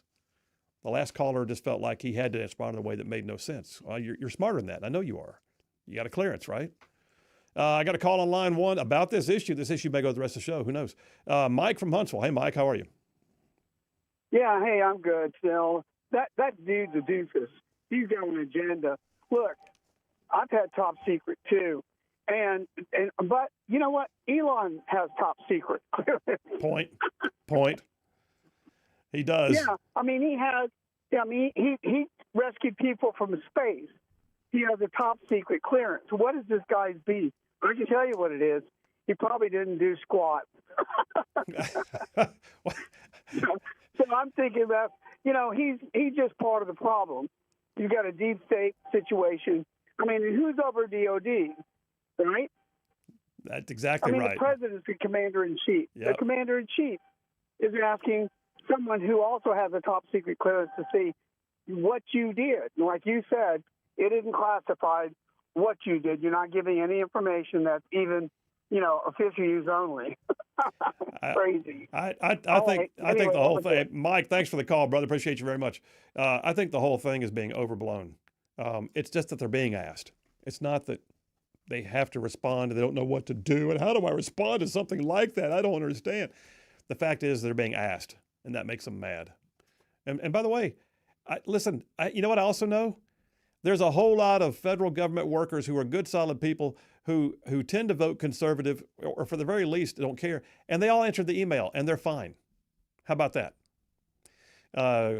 Where do I start with all these text messages? David from Bucky says, Phil, would this request be more applicable to those who work from home as opposed to those that work in the office? Maybe. But you know what? I think if they did that, they'd have to go track down who's where. Right now, I think the blanket just respond is probably the easier, more manageable way of doing things. This thing is just getting blown way out of proportion. Yeah, like it's just a gauge method of, people who don't respond. We're going to assume that, either A, you're not working, or 2, the main purpose of the email, which is to figure out what people aren't even working the job anymore. And I think this is just a feeler email, but people are getting caught up in the details because, like you said, they're offended that they're even being asked what they're doing, because they don't see themselves as public servants. They see themselves as entitled. And I mean, it's a joke, but it's getting completely blown out of proportion. Elon derangement syndrome and Trump derangement syndrome are driving this reaction completely. I would say yes. Mike from Athens says, what's so confusing about filling out 5 bullet points and emailing them back? The original email said not to send in, and he points out, I'm going to just say sensitive data. Lori from Jackson, Alabama says, reverse look up his number, report it. I'm not going to do that. Rocky Top, you're safe, man. You got your own opinions. I get it. Just don't try to couch them like it's all hard and confusing. It's really, you don't like Trump. Dwight B. from Athens says, maybe the Secretary of Defense should make the call for all DOD agency federal employees, whether they will comply or not. Well, SecDef actually works for Trump, who just said he wants this. So he can. But the truth of the matter is, I think the directive has already been sent out with the authority of the SecDef's boss. And listen, if they want to recant or pull it back, and by the way, Musk even came out today and said, okay, listen, take a little more time. That's fine, but you still got to do it. Matt and Madison said that DOD really needs anger management. The DOD guy really needs anger management. Okay. Anita from Hatton, Alabama says, oh, Rocky Top doesn't sound intelligent enough to work for DOD. Oh, sure he does. He's fine. Chris from Priceville says, the last caller was at home enjoying the comfort of working by himself. Me and my fellow coworkers were doing the best we could to keep production going while following the COVID rules, and that was tough on everyone. Yeah, and remember that thing about when they almost tried to get, literally try to get OSHA to go in and spot check private sector employees? This was an onerous time. But the private sector weathered the storm with a lot more scars than the public sector did. Rayson from Hawaii? Rayson from Hawaii is on the line. Rayson, how you doing, man? Aloha.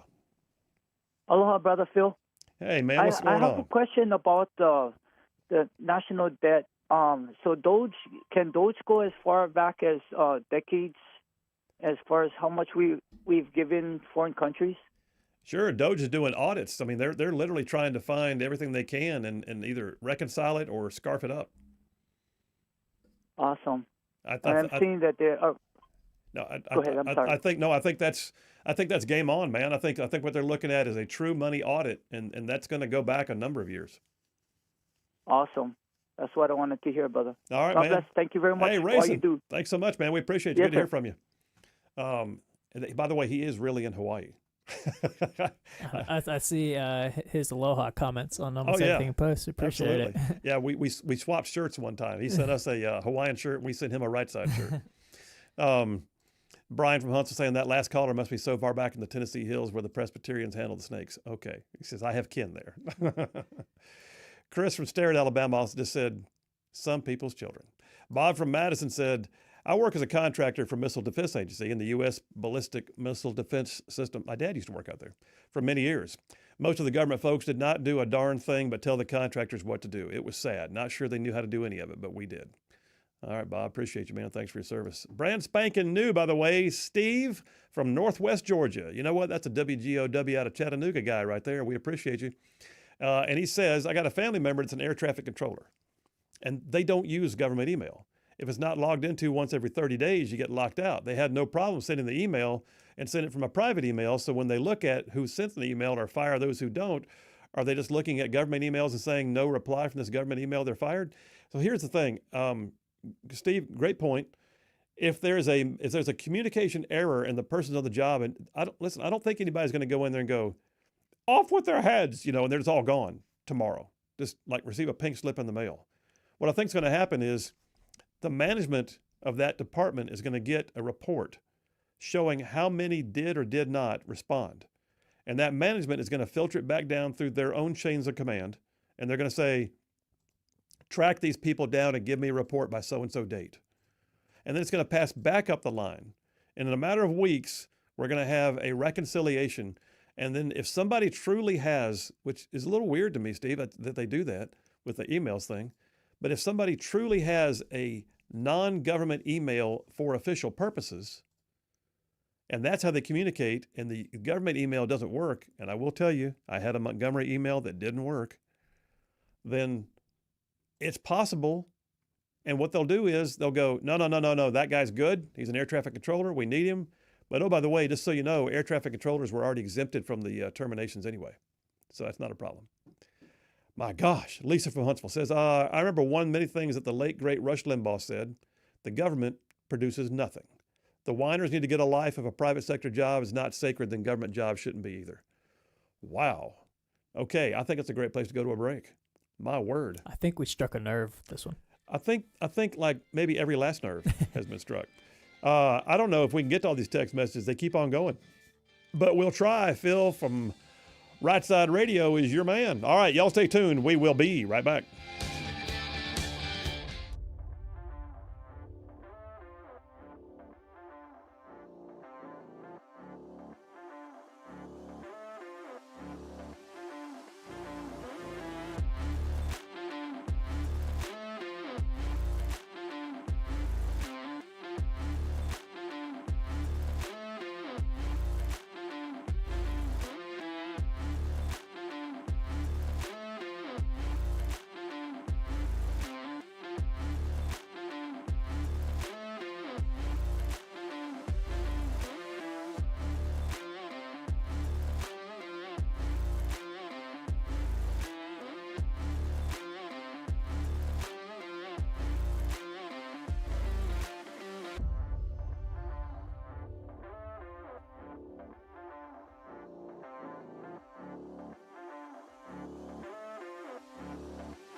And we are back. Phil Williams, Rightside Radio, solid conservative and just plain right. Just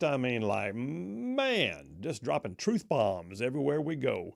Let me just waste no time and go right to the phones because that's Jeff Rowe from Indiana. Jeff Rowe, how you doing, buddy? I'm doing pretty good. Just passing where the rocket used to be that should be there again. Oh, man. Yeah, that's true. That's true. Should be. Should be. Need to get on that. Hey, by the way, does your job monitor you? Are you used to being monitored? Do you have to tell your boss like what you do once in a while? I've got a camera 3 feet in front of my face pointing forward and backwards at me and everything. If I pick my nose, they know all about it. That's exactly How would right. you like to have that kind of scrutiny? Yeah. No doubt. I mean, you got driver logs, you got mandatory time hacks you got to meet, you got all kinds of, like basically if somebody said, what'd you do last week? You could tell them right down to the video, right? Oh, yeah, they pull it out there and everything. Like when I crashed that a few years ago and everything, they pulled it out of there and it showed exactly what happened. And yep. That was a frightful ride there, buddy. Yeah, it was. You sent me the pictures. I remember that one. Yeah. Well, what do you think about all this? I mean, where do you think this is going? Does anybody on the planet think that Elon Musk is operating independently of Donald Trump? I mean, they act like that, if he's just going out there and doing what he wants to do and everything. If Donald Trump did not want Elon Musk to do the things that he's doing, you think if Donald Trump would keep his mouth shut and say, hey, you need to stop that. So he's operating at the behest of the President of the United States, and he's doing exactly what he wants him to do. He is. And I'll be honest, I know for a fact that this is not all federal employees. Now, a lot of federal employees are like, whoa, what, really? Okay, fine. And they send the email. But a lot of them are like, yeah, and they're game on. They're glad because they know they have a bunch of dead weight that works in their departments, and they're glad that somebody's finally making the question get asked. So this is a minority among the federal workers, in my opinion. And probably even goes to federal contractors and everything. Let's see what Sure. they're doing and everything. They're getting paid just the same as everybody else, and let's see if they're performing the duties they were prescribed to do. Yeah, and in fact, I know federal contractors who lost their jobs because the government side could see that they weren't doing things the way they need to because their logins weren't correct, they weren't using the right software at the right times, and they knew it, and so they terminated people from the government side of a private sector company. And so I know for a fact that happens, and yet, yeah. The idea that they don't have to answer is weird. Yeah, we're going in there. We don't need a scalpel. We need a chainsaw because this whale has gotten so fat it needs to be. You don't cut it up with a knife. You cut it up with a chainsaw. This federal bureaucracy is just way too bloated. So, and it's like I said, if we don't do it now, what are you going to do whenever they actually do run out of money that they can print that means anything and everything comes to a screeching halt? Then. These payment checks to Social Security and all this other stuff, they won't be in the mail no more because they'll be worthless. Unfortunately, that's true. But I think it's absolutely apparent that what we have right now are people who are in positions of authority, Musk, Trump, and many of their other, administration and cabinet officials who have actually all been in the private sector running businesses, and they know what it means to have to actually streamline operations and make things more efficient, and watch the dollars when you do. And those who grew up in government service have never had to do that. It's just a whole different day, man. It's a good day for a clearinghouse because we're finding out who the deep state is right now, because the ones that are not doing their job, they need to go bye-bye yesterday, and we need to be replaced by people who know how to do their job and will obey the laws. And on that note, brother, the music's about to play, so be safe on the road, and we'll talk to you soon, all right? Have a good one, Phil. See you, buddy. He's exactly right. This is how they find out where the dead weight is. And don't tell me some of y'all out there in the GS service, and I know you hear me when I say this, you know who the dead weight in your office is. You know the people that have been scamming. You know the ones you wonder why they don't ever show up and work in their cubicle. And you wonder, are they really even still out there? Yeah, I got news. We're going to wind up seeing some people discovered. You wait. Phil Williams, Rightside Radio. Y'all stay tuned. We will be right back.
Hey, all you right side ruffians out there, you are listening to Rightside Radio, solid conservative, just plain right.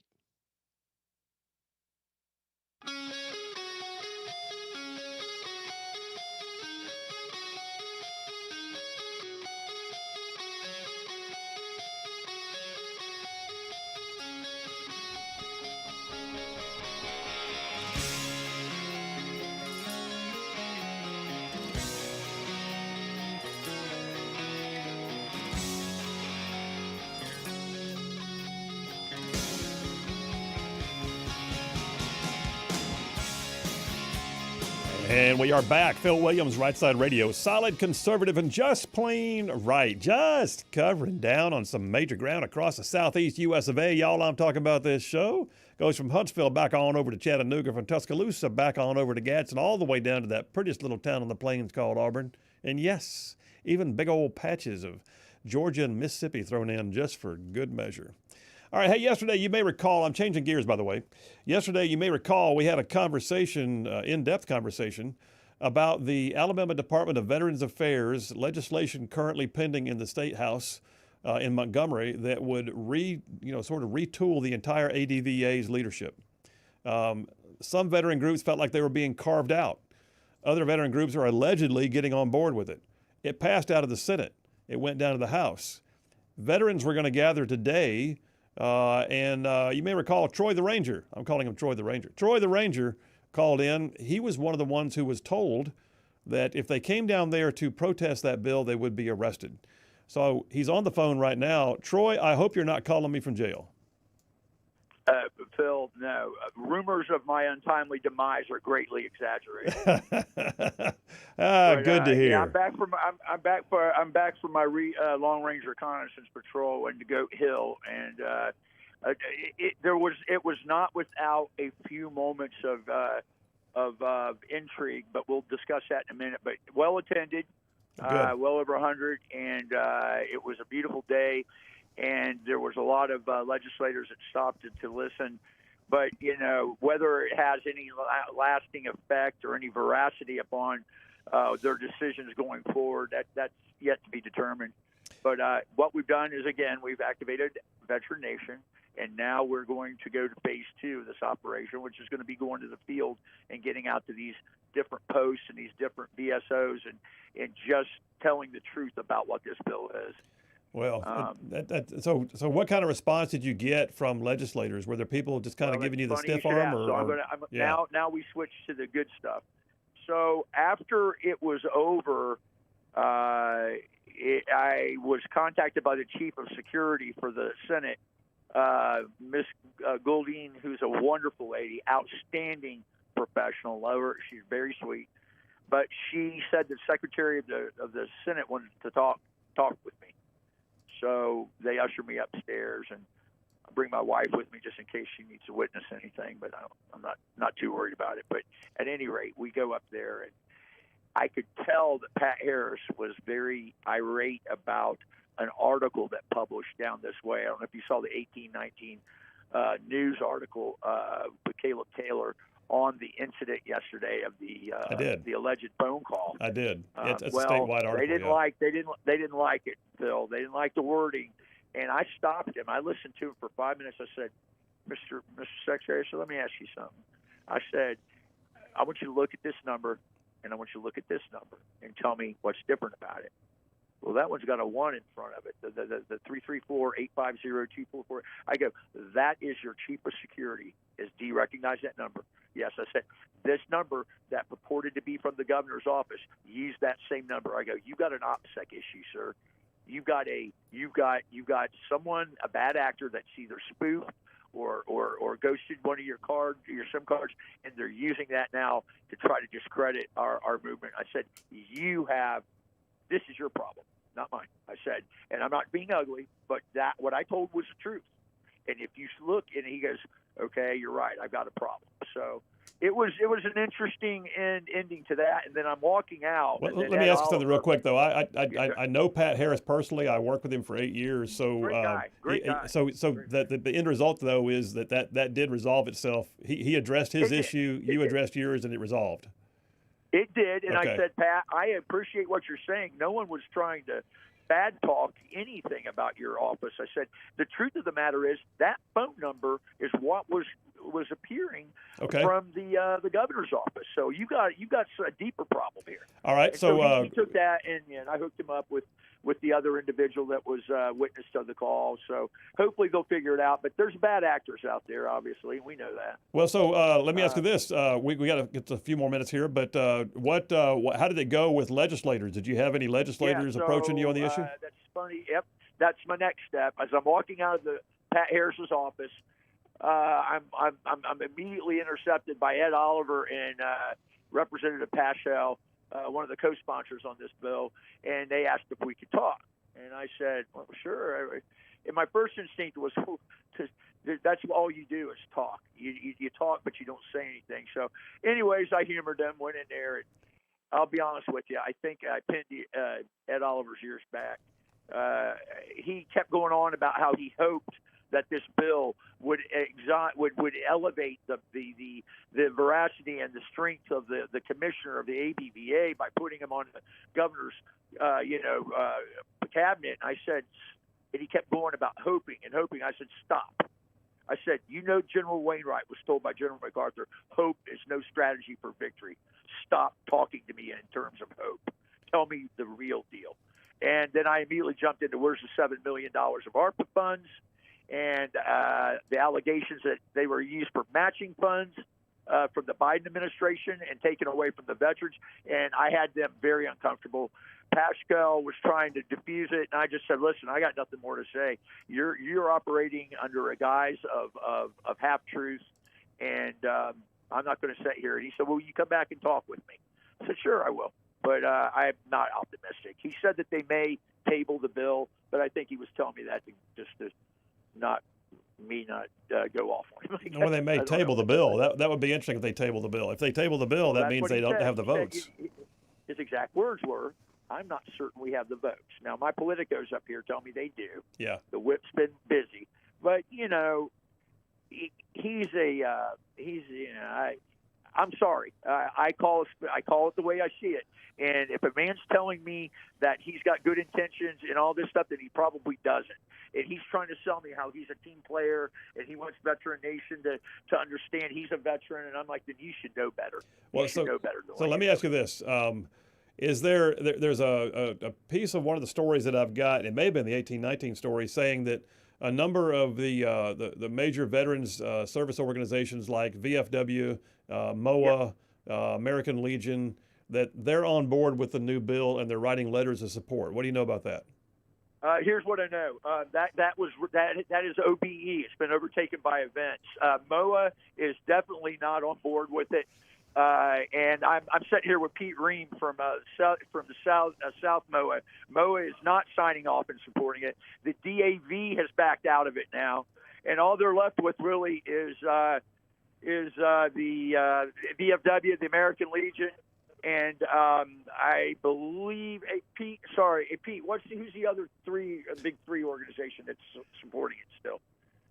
They're supporting it. American Legion, right.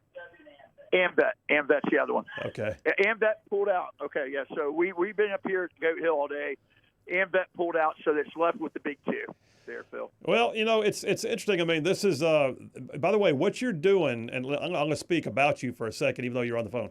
What you guys and all you listeners out there, all you Rightside ruffians are hearing right now is absolutely grassroots politics. This is people in the state deciding to head down to their state house and make their voices known. And I can tell you right now, some of the best legislation and some of the worst legislation that I saw in my 8 years in the Senate was impacted by exactly what you're seeing right now.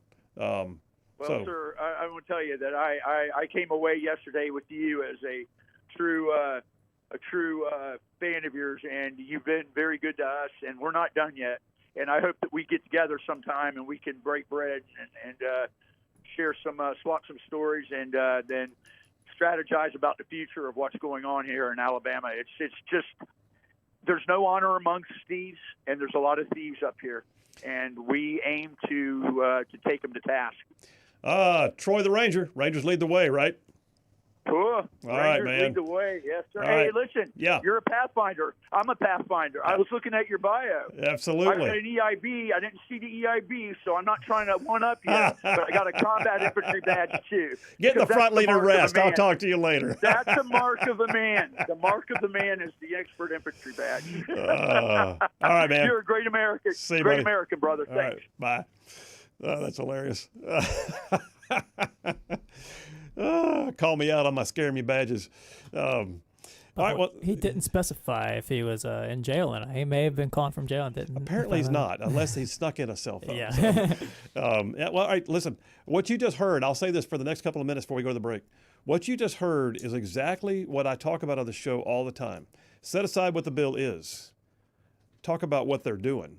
I've got an award on my shelf downstairs in the office,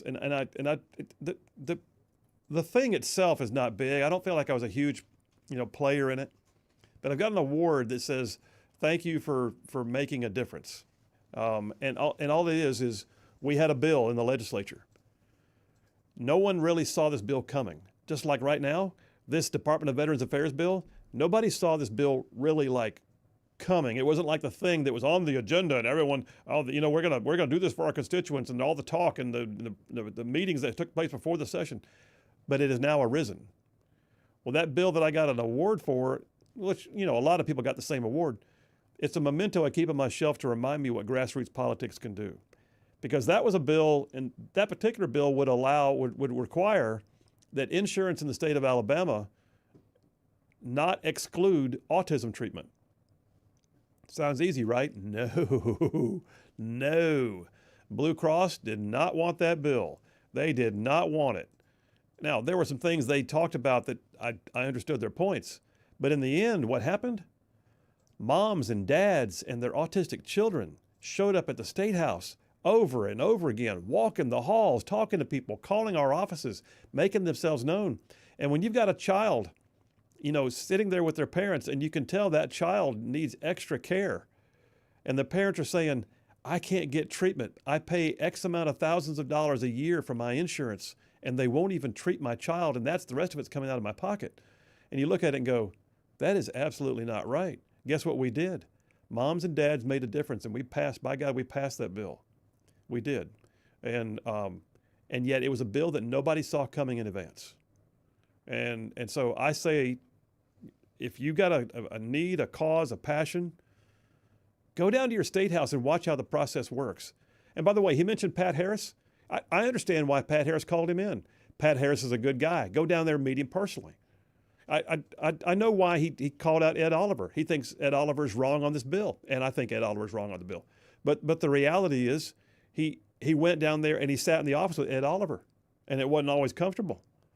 And they had a rally on the steps because they got other people to go with them. All I'm saying is this, you guys, that is your state house. And the thing that made a difference to me in my 8 years down there was not a lobbyist. It was not the cut and paste email that I get 1,000 of the exact same email with a different name on it every time. It was not a poll that somebody took. It was when my constituents got informed and called and said, hey, that thing you're thinking about doing, here's what it does to me, good or bad. That made a difference. All right, listen, we're going to take a break right now. We'll come right back. And apparently, JP has groupies. JP's got groupies. And we have a group of girls that presented a sound effect to him. And I'm going to tell you, he has to use it from now on. Phil Williams, Rightside Radio. Y'all stay tuned. We'll be right back.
And we are back. Phil Williams, Rightside Radio. Solid, conservative, and just plain right.